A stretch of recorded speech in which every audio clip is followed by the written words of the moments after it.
friends. Uncle Marv here with another episode of the IT Business Podcast. Once again, recording live at ASCII Edge, the final event of the year here in Philadelphia. And I'm joined by a new guest to the show, but he's not new to ASCII, Erez Zevulunov. Is that close? It's pretty close. It's Erez Zevulunov. Okay. He is based out of Toronto, Canada. So made the trip down here.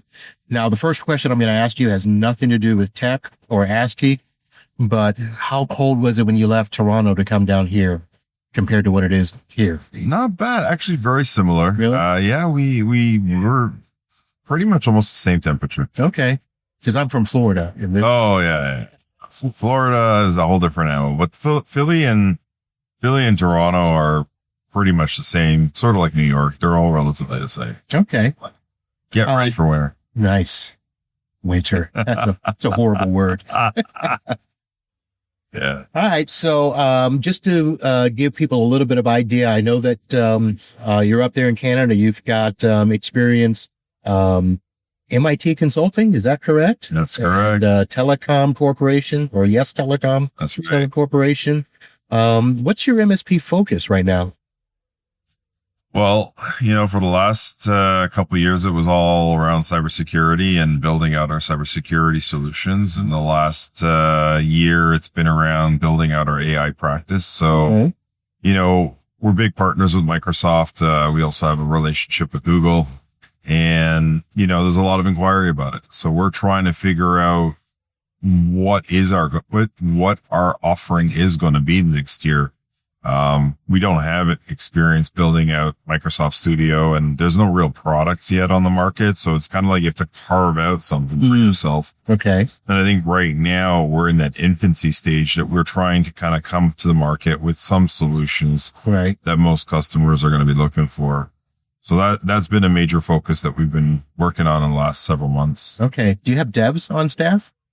No, we're more of a traditional sysadmin networking infrastructure type resources. So most of our in-house resources are around cybersecurity. So switches, firewalls, routers, access points. All right. I was asking because I know of somebody else who's trying to do the studio stuff, but they actually have dev on staff. Correct. And was talking about, how much work it is for that. So very interesting. And that's from what I've seen, it's more of a natural segue for the devs team to get involved.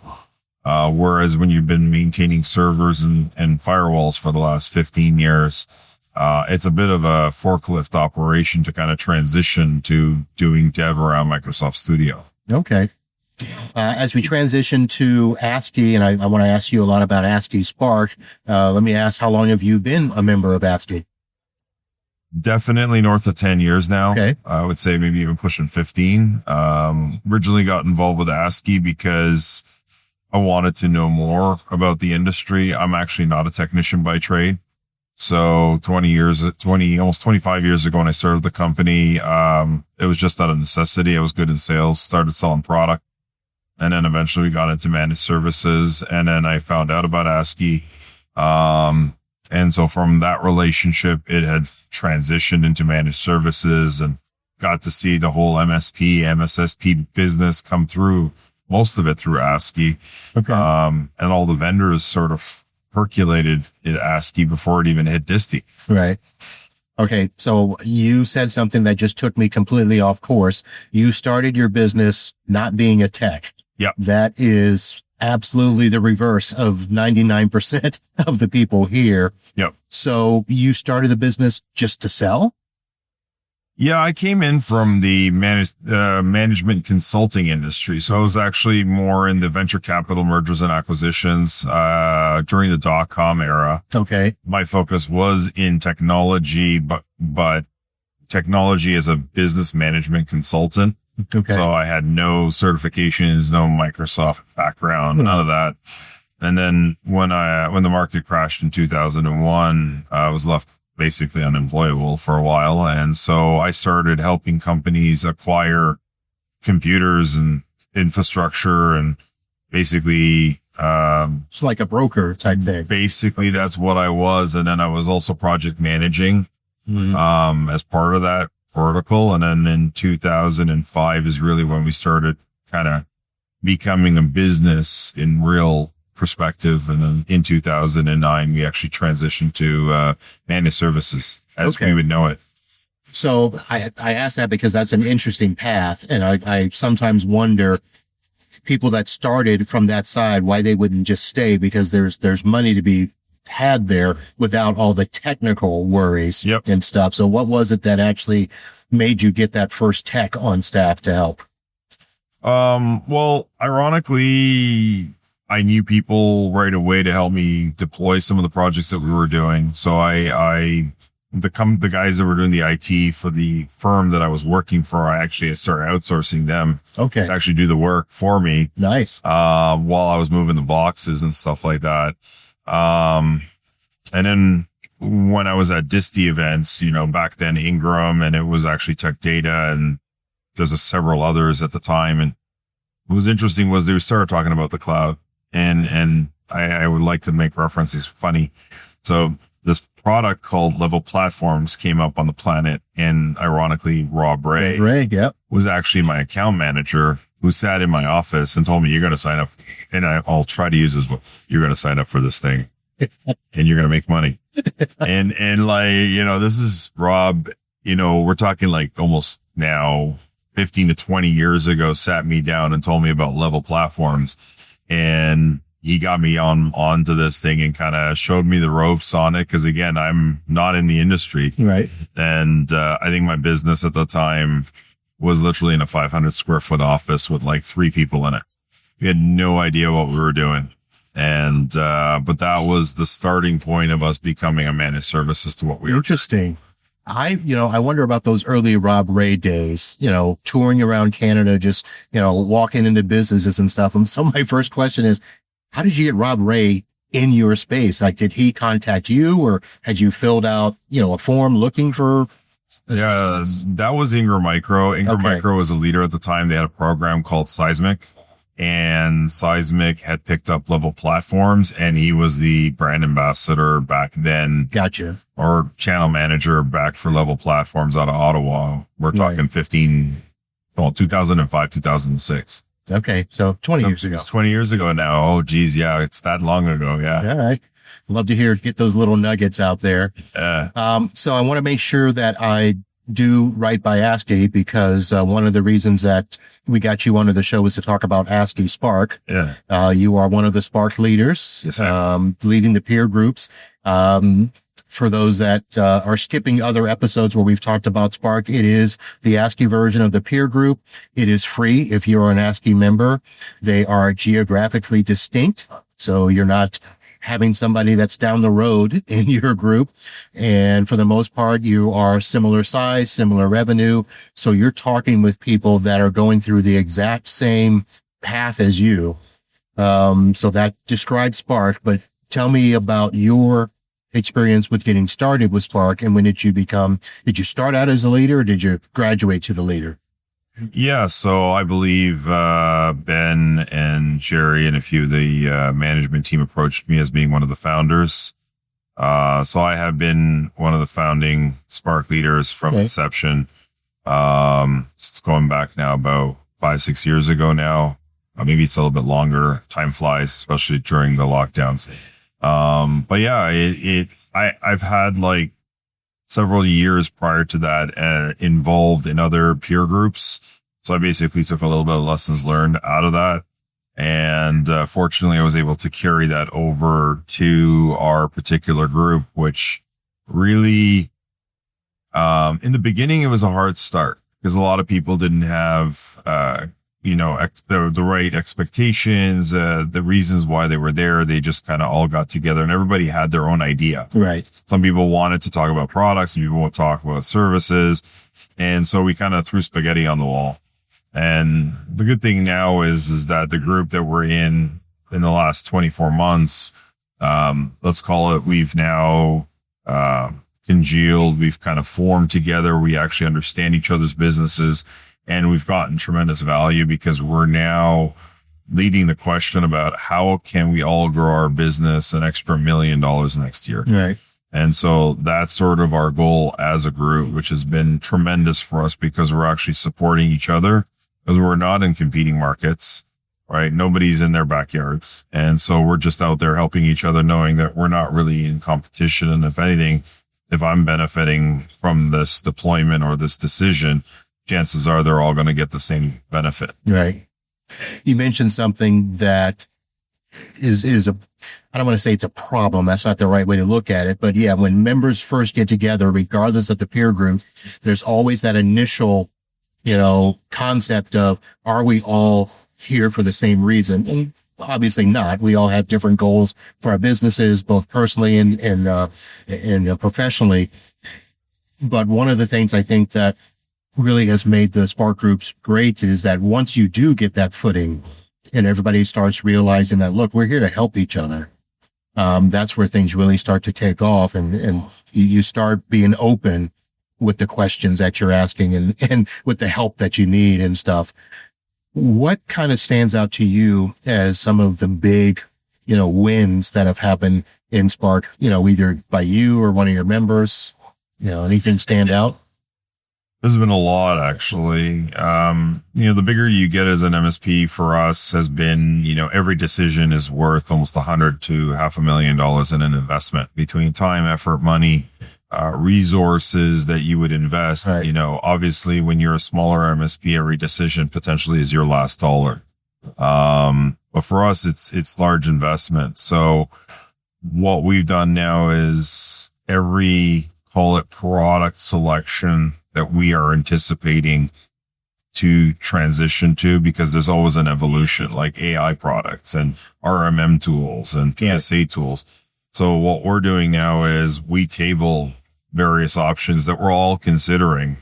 And what we do is we divide and conquer.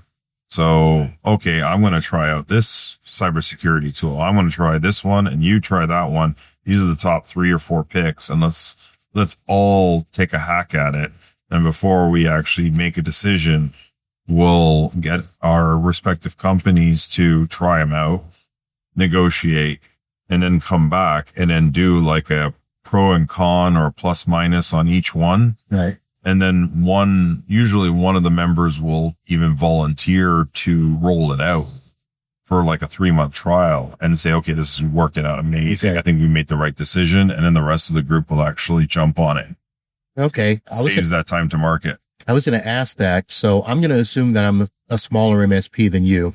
And in the peer groups that I've been involved with, we kind of all help each other choose the products. And in some sense, we all kind of end up choosing the same one because we understand each other and we kind of help model our businesses. Not 100% the same, Sure. but it kind of helps when somebody's had success. We want to just follow in that same path. Correct. At your size, do you find that, even though you talked about everybody, will try a different product, but do you find that all of you kind of standardize in the same way? Again, you're never going to get the same exact shoe or glove for every MSP, right? Everybody's got their own little nuances and stuff like that. So, when you look at it, fundamentally, most MSPs will have, a salad. Like, I want to call it a salad. There's going to be some core ingredients. Like everyone's using Microsoft or Google. Everyone's, so you've got your ecosystem, you've got your managed services, help desk. And then your selective, call it toppings and ingredients are going to be your, which ERP MDR solution and what email solution, what backup solution. So those are your secret sauces, let's call it that, or your secret ingredients. And that, becomes part of your fabric. And so you're not always going to agree on it, but I find that, what ends up happening is as you mature from an MSP of maybe a solopreneur to a small business to a larger one, you're going to find the products that meet your market and your client. And I think that that's a big mistake that a lot of smaller MSPs take on, is that, I'm a solopreneur, I'm a small business, I'm trying to offer enterprise solutions, but are you servicing an enterprise?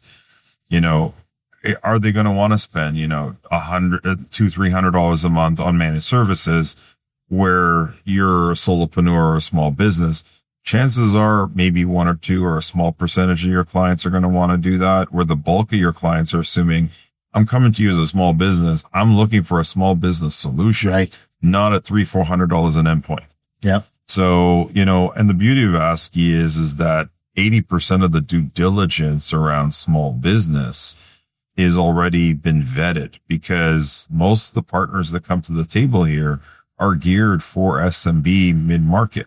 So you're not even having to go out there and try to find a Palo Alto enterprise level security solution or product solution, which is enterprise grade. And so I start here usually, even at my size, and I'm looking at these going, okay, how are these products going to impact my business? And usually, interestingly enough, they get rolled out all the way across till you hit enterprise. Okay. So there's a bit of a two-edge on that question. One is almost every MSP has the same stack. Usually there's 2-3 favorites in your market space or in your market size. And at the end of the day, you need to know your clients best. Yeah. And that most people disassociate from what they want to achieve and what they've been told to do versus what their customer and their market's willing to pay for. Or what they need. Yes. And I am in that.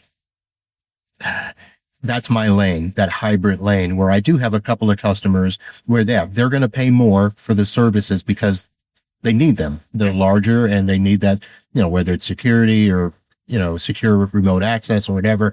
And then I've got customers that are, they're just super small. Yeah. I mean, I've got to protect them. Yes. But I can't protect, a small business with an enterprise product. It's overkill. Correct. To some degree. So I'm glad you said that, because, we hear a lot, everybody can build 300 an endpoint. I'm like, no, we can't. No, I am not the believer of a lot of the, call it mass marketing stuff that I hear out there. And I can tell you right now, the trend on some of the bigger MSPs are starting to see that one shoe fits all or nothing model of $300 to $500 an endpoint is not flying anymore. Yeah. So having a Chevy Cadillac option, and maybe a Rolls Royce add-on is not a bad thing to do. Right. And, at the end of the day, it's not about efficiencies, because you can still choose the same product.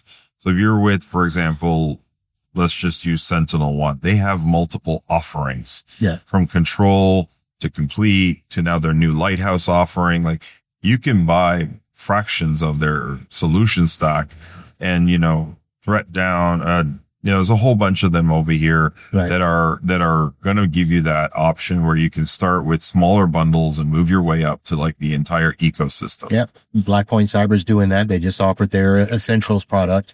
A good thing. And let me make one clarification, folks. I'm not telling you not to charge $300 an endpoint, because there are places where that makes perfect sense. So, correct. Don't come at me, because I know somebody will. Well, if you can charge it and the customer is happy to it, but again, you're delivering a service at that caliber, right? We are seeing now, for example, a major shift where customers are like, well, I want to buy the Microsoft ecosystem and I'm already buying small business premium and I don't want to have an extra EDR.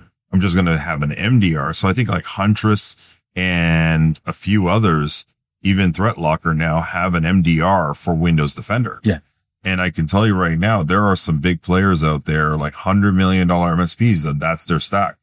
They're not using CrowdStrike or SentinelOne. They're using the Microsoft with their MDR. Yeah. And you mentioned ThreatLocker. That is a product that I've jumped on, probably going on 2 years now. Yeah. And at my size, people were like, you're too small to use ThreatLocker. And I'm like, what are you talking about? And to be honest, I love it. I've had no pushback from clients, and I'm using it on some pretty small clients. And if you embrace the no trust, ecosystem, sure, it works. Yeah, but again, they've also evolved their pricing structure from 2 years ago. Because I looked at them. They've evolved their pricing structure. Yes. They've made it more flexible, where before it was like almost like one or two options. Right. It was here's your bundle. Yes. And now it's more granular, and they will protect a Microsoft ecosystem standalone. And so you do not need to take their entire package to be a Threat Locker customer. So this is the evolution of our industry, which is the biggest challenge is how do you make the next decision? Yeah. Right. And how does that impact all of your business? So just like in your business, it was the right decision now.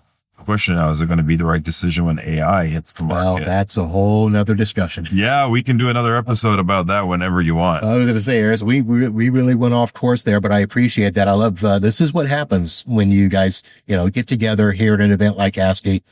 You can have these discussions, we can have them at every conference. But I think ASCII has done a real good job of having that open atmosphere, where there is, no fear, no shame or anything like that. So it's great. Let me ask one more question about Spark just to make sure, ASCII is happy with me for the interview. Is there anything that you would say to either an existing ASCII member that is not a member of Spark or somebody that is looking, from the outside to get involved with Spark and encourage them to become a member to do so? Well, that's a long list. And I can tell you right now, I've got about $1 million to $10 million worth of reasons. So number one is, it's free. So if you're not even trying out a group, you're missing out. If you've never been in a peer group, you need to be involved in one, because being in a room with like-minded business owners across the country, and being able to collaborate in a non-competitive environment, nobody that is in Spark has got something proprietary. We're all selling a solution stack that's available on the shelf. So if you're collaborating, you're growing quicker.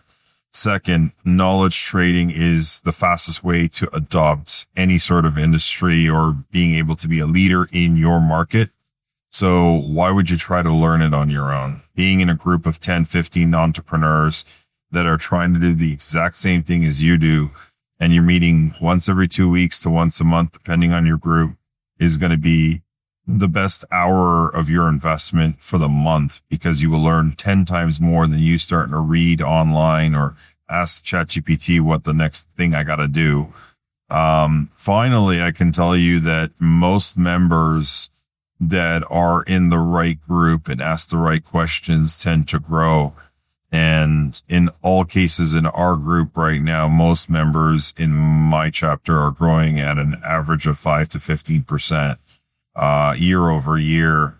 And that can be very significant. And that's our goal. We all have actually outlined our goal that we're going to hit 10 million, and all of us actually want to hit 10 million in revenue in the next 2 years. So nice. That's our goal. And we're all kind of pushing each other to the finish line. And, if you're at $500,000 in revenue and you say, hey, I want to aspire to $1 million.